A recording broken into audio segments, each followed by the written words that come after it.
Voilà, donc nous allons passer sur la suite de la 38e vidéo.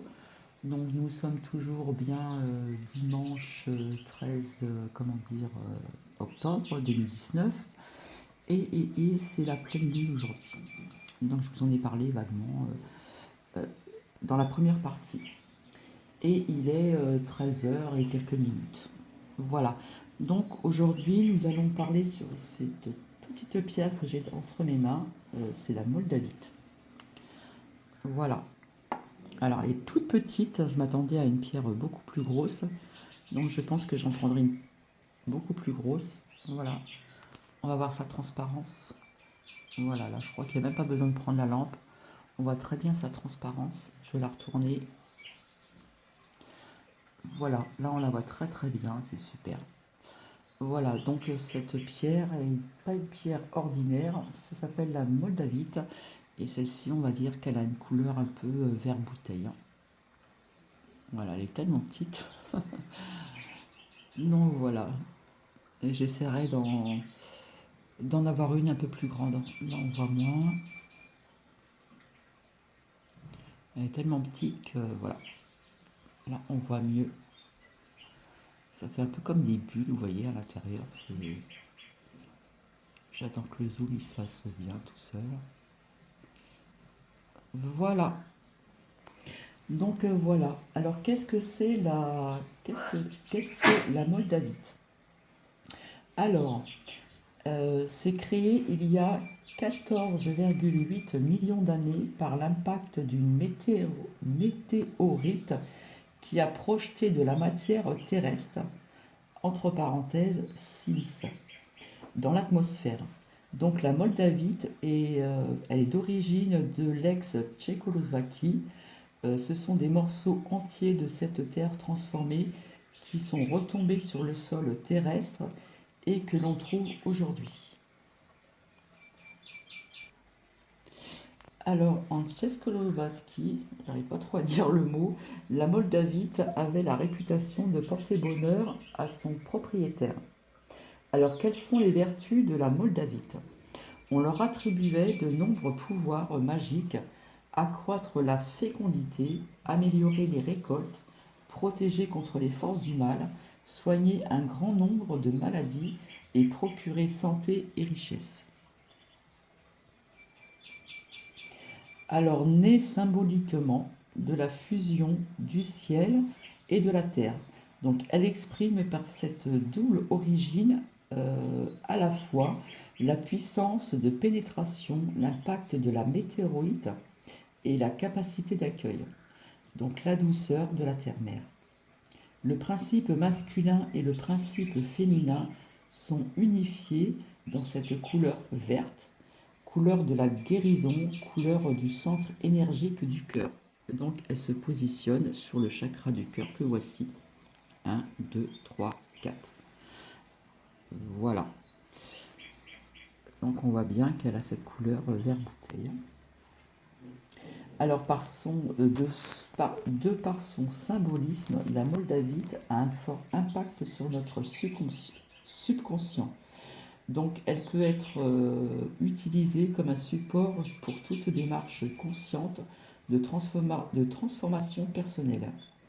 L'énergie de la moldavite pénètre nos résistances avec force et douceur, aidant à la dissolution des blocages qui gênent votre évolution. Donc d'une belle couleur verte translucide, la moldavite est par excellence la pierre d'ouverture du cœur et de façon plus large d'ouverture à la vie, à ce qui est. Donc la moldavite, n'étant pas cristalline, ne capte pas d'influence extérieure et n'a donc pas besoin d'être purifiée comme les cristaux. Donc elle n'a pas d'influence extérieure et n'a donc pas besoin d'être purifiée comme donc les autres cristaux. Elle rayonne comme une étoile venue sur Terre pour nous rappeler notre origine. Alors, le nom moldavite, variété de tektite. Euh, étymologie du nom de la rivière Moldo en République tchèque. Variété de tectiles, famille des vers naturels. Groupe famille fait partie des tectiques, fragments de roches fondus sous l'impact de météores. Euh, Couleur, au niveau de la couleur, donc en vert clair, à vert brun, vert foncé, mais généralement en vert bouteille. Voilà, c'est un petit peu la couleur que j'ai ici. Là, on voit bien sa transparence. Donc là, on voit du orange parce que bon, voilà, ça fait reflet sur le orange que nous avons derrière là. Voilà, on voit bien sa transparence, hein. Donc elle est généralement en couleur vert bouteille, hein. Donc son origine, bien sûr, c'est la République tchèque, comme je vous avais dit. Donc son système cristallin, c'est amorphe vert. Alors au niveau chimique, c'est de dioxyde silicium plus. Sa densité 2,27 à 2,40. Dureté 5 à 6. Alors au niveau des signes, tous les signes astrologiques lui, lui conviennent. Voilà, parce qu'on attribue certaines pierres à tel ou tel signe, et cette pierre, entre guillemets, convient vraiment à tous les signes astrologiques. Alors bien sûr, comme je vous expliquais tout à l'heure, au niveau du chakra, c'est le chakra du cœur.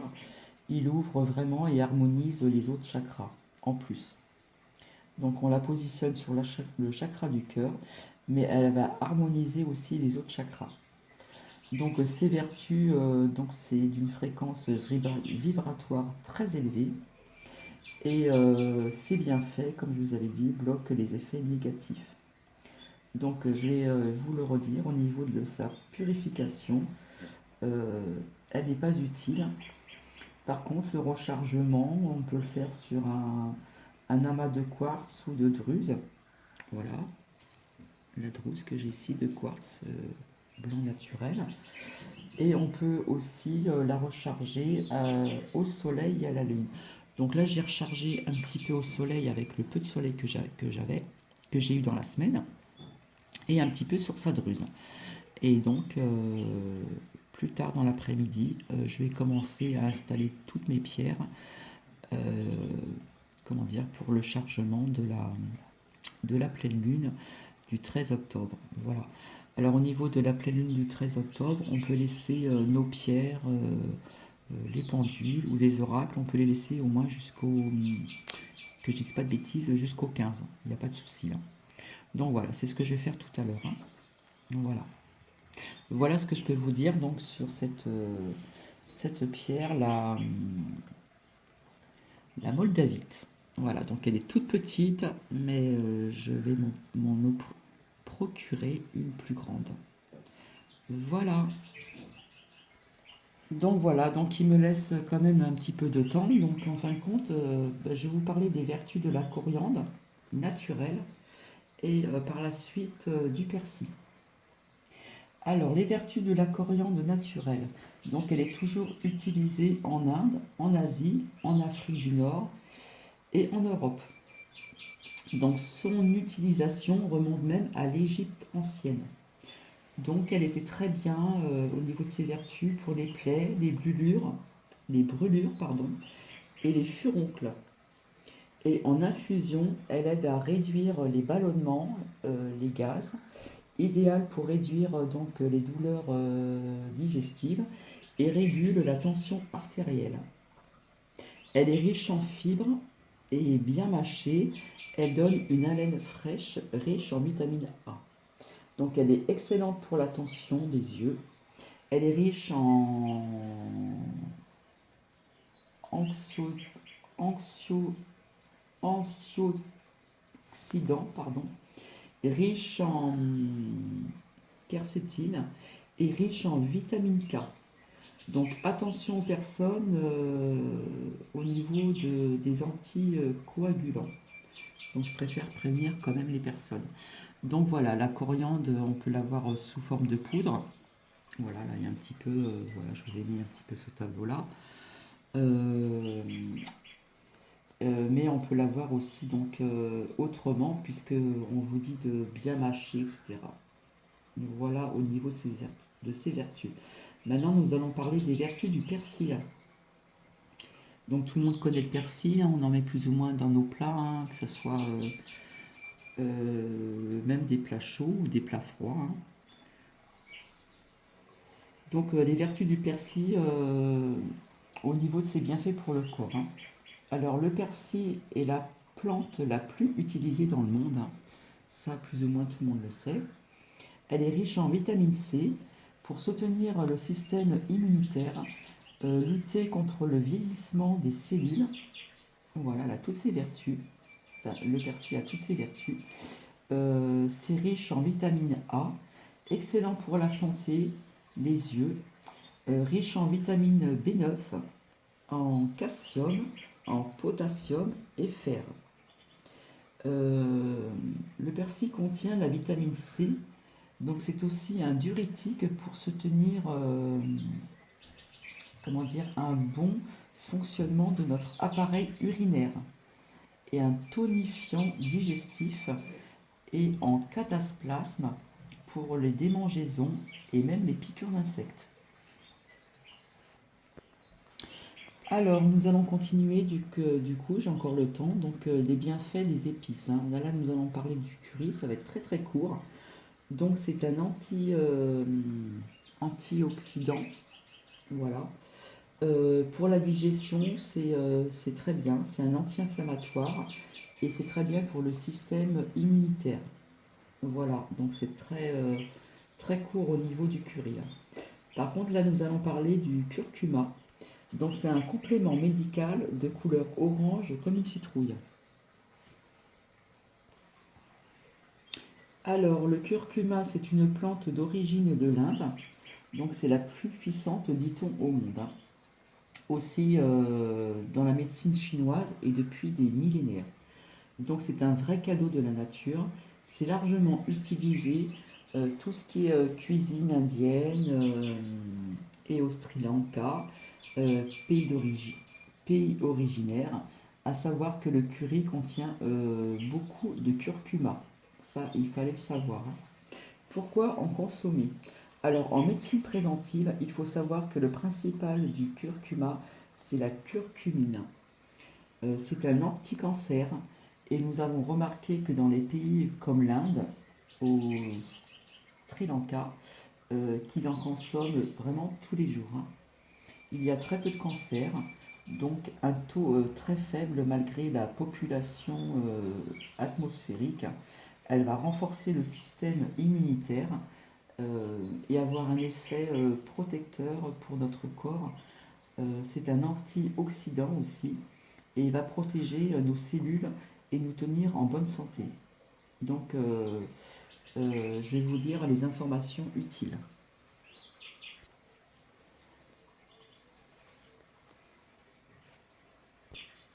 Alors, au niveau des informations utiles, comment consommer le curcuma? Donc, déjà sous forme d'épices, on peut en mettre dans n'importe quel plat. Ça a un goût assez bon, hein, pour les personnes qui aiment, hein, parce qu'il y a des personnes qui n'aiment pas spécialement. Cela va vous donner un petit goût épicé, donc il ne faut pas vraiment en mettre de trop, tout dépend des personnes, hein. Alors, c'est pas trop cher sous forme de poudre, hein. C'est personnellement ce que j'utilise, hein. J'utilise beaucoup de curry, du curcuma et d'autres, comment dire, et d'autres épices, hein. Donc, c'est pas trop cher sous forme de poudre. À savoir, à consommer en poudre, c'est très important. On peut l'associer avec légèrement du poivre noir pour les personnes qui aiment bien le poivre noir. Donc il peut se dissoudre avec une huile, comme par exemple une huile de coco. Donc là, je vais enchaîner sur le paprika. Donc le paprika est plutôt de couleur un petit peu, voilà, un petit peu plus rouge, hein. Alors le paprika, c'est à l'origine un poivron doux. Donc je vais vous dire, c'est bien fait en poudre. Donc le paprika est une épice de couleur rouge vif, incorporée depuis une centaine d'années dans des plats hongrois, euh, espagnols. Donc cette épice est issue directement d'un poivron mûr. Elle existe en version douce et forte. Personnellement, j'utilise la version douce. Cette épice est issue directement d'un poivron mûr. Euh, donc voilà, personnellement, je l'utilise en version douce, hein, puisqu'il y en existe en version forte. Donc chacun a chacune ses choix. Donc voilà, pour ma part, c'est la version douce, hein. Mais derrière cet ingrédient coloré se cache également un aliment riche et bon, aux nutriments et ayant de nombreux bienfaits sur la santé. Donc n'hésitez pas à colorer vos plats et à leur donner une petite touche de peps. Voilà, c'est une épice aux valeurs nutritionnelles intéressantes. Donc le paprika, aussi connu sous le nom de poivron rouge, possède des propriétés nutritionnelles intéressantes. Donc nous avons des protéines, euh, du magnésium, du potassium, du fer, du zinc. Il y a des vitamines K, B2 et B. Donc c'est un ingrédient aux multiples bienfaits sur la santé et aide à l'organisme à lutter contre le rhume et tous les petits maux hivernaux. Donc pour l'hiver, ce serait pas mal, hein. Donc cette épice participe également au soulagement de certaines douleurs articulaires, notamment liées à l'arthrite. Cet aliment est aussi bénéfique pour la circulation sanguine, aux jambes lourdes par exemple. Le paprika aide à les soulager grâce à cette teneur en fer, dont joue un rôle majeur dans le transport de l'oxygène dans le sang. Et ce nutriment vous permettra également de lutter contre les risques d'anémie. Alors donc les vertus du paprika, dont toutes les vitamines contenues dans cette épice, quant à elle, va quand même aider à prévenir les maladies cardiovasculaires. Donc je vous le répète, hein, j'en consomme quand même pas mal dans la semaine, dans mon alimentation, depuis quand même quelques temps, dans de la viande surtout, blanche et légumes. Alors ces dernières participent également à la prévention des muqueuses de vos muscles et de votre corps. Enfin, même sur les cheveux, cette épice a aussi des vertus. En effet, la vitamine B6 présente à l'intérieur permettra de redonner de l'éclat à votre chevelure, dont la perte de cheveux pourra être diminuée. Euh, contre- Par contre, je vais vous parler des contre-indications de cette épice, hein. C'est quand même important. Si vous consommez une importante quantité de paprika, des effets indésirables peuvent survenir comme des troubles gastro-intestinaux, hémorroïdes, inflammation. Par contre, si vous êtes allergique au poivron, évitez bien sûr d'assaisonner vos plats avec cette épice, hein. Voilà, ça c'est une recommandation assez importante, hein. Donc le paprika a un assaisonnement au goût de poivron. Donc il est issu vraiment du poivron, comme je vous ai dit tout à l'heure. En effet, ces derniers sont séchés, leurs graines enlevées ou pas, puis réduits en poudre. Donc aujourd'hui, il existe différentes intensités de cette épice, de la douce à la forte, en passant par l'aigre doux dans le premier cas. Alors cela signifie que les graines du poivron ont été enlevées, alors que le deuxième, les graines ont été gardées. Donc le paprika est de couleur rouge vif. Donc j'espère que cela va vous apporter quand même quelque chose, que vous auriez appris quelque chose. Et bien sûr, ce sont des épices un petit peu, surtout provenant de l'Inde.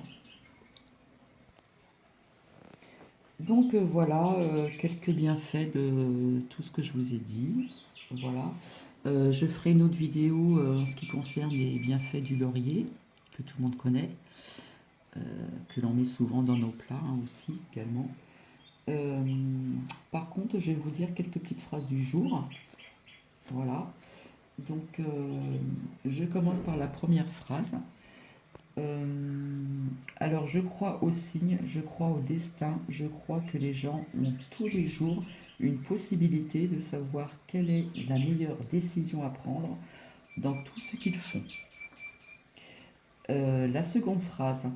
Quand le chemin te paraît obscur, rappelle-toi que tu es la lumière. À méditer. Et la troisième phrase. L'humanité serait depuis longtemps heureuse, si tout le génie que les hommes mettent à réparer leurs erreurs, ils l'employaient à ne pas les commettre. À méditer également. Allez, je vais vous en ajouter une quatrième. Alors, c'est toujours dans les yeux qu'on voit si les gens sont tristes ou heureux. Donc, le regard, on ne peut pas le maquiller. Donc, j'ai toujours dit dans mes écritures que, comment dire, le regard était le reflet de l'âme de la personne. Donc, ça va être bientôt l'heure de vous quitter là. Donc, aujourd'hui. Donc, je vous ferai donc la prochaine fois certainement une vidéo donc sur la plante des bienfaits du laurier. Je dois vous faire aussi une vidéo en ce qui concerne la coquille Saint-Jacques parce que c'est très intéressant au niveau de ses vertus, de sa géométrie, etc. Donc c'est très très intéressant. Voilà. Et on verra d'ici là si j'ai d'autres pierres qui vont arriver. Nous verrons bien. Voilà, j'espère que tout cela vous a plu, que cela vous a appris quelque chose. Voilà, donc personnellement, je crois au bienfait, comment dire, des épices, des plantes. Voilà, après chacun pense comme il le veut, hein. Voilà, nous avons même du laurier ici. Voilà, il y a un petit peu de tout, hein. Voilà, c'est de vous faire un petit topo au niveau des vertus. Bien évidemment, il existe d'autres plantes avec d'autres vertus aussi également sur pas mal de choses. Euh, Aujourd'hui, je ne voulais pas faire le pendule ou de vous parler des choses négatives que l'on entend tout le temps dans les médias, parce que tout ce qui est parole négative amène le négatif, pardon. Donc là, c'était simplement donc sur comment dire les pierres en ce qui concerne la lithothérapie et les bienfaits des épices et des plantes. Voilà. Après, je vous ai fait un petit topo sur le corps astral, etc. Bon ben voilà, j'avais le temps de vous expliquer un petit peu ceci très rapidement. Voilà, j'espère que cela vous a plu. Je vous dis à très bientôt. Euh, on verra, voir si je fais une autre vidéo, peut-être dans la semaine, voir si j'ai le temps ou pas. Voilà, tout dépendra de mon temps et de ma disponibilité. Voilà, en attendant, je vous remercie bien. Voilà, je vous remercie bien et j'espère que cela vous a plu, que cela vous a apporté quelque chose. Euh, voilà, je pense que j'ai fait le tour. Et voilà, parce que parler toujours des choses négatives, ce qui se passe dans le monde, en France, etc., comme ce qui s'est passé donc à Rouen et ailleurs, on apprend toujours des mauvaises nouvelles, etc. Donc je voulais éviter de parler de tout ce qui était négatif. Voilà, bah écoutez, je vais vous souhaiter donc un bon fin de dimanche. Et n'oubliez pas donc cette pleine lune, voilà, qui a commencé donc aujourd'hui. Et, euh, et je vous fais des bisous, bisous, bisous. Et je vous souhaite une bonne reprise également pour la semaine à venir, donc demain, lundi, qui est lundi 14 octobre. Voilà, bah écoutez, je vous remercie. J'espère que cela vous a plu. Si ça vous a plu, ben, un petit like, ça me ferait plaisir. Je vous explique encore que je ne veux pas, pour l'instant, c'est mon choix personnel d'abonner. Je ne suis pas encore prête pour ceci. On verra ça par la suite. Et j'étudie tout le temps tout ce qui concerne donc les bienfaits des pierres, la lithothérapie Et j'étudie aussi sur autres petites choses au niveau des énergies, etc., etc. Voilà, je vous fais plein de bisous et je vous dis à très très bientôt. Au revoir.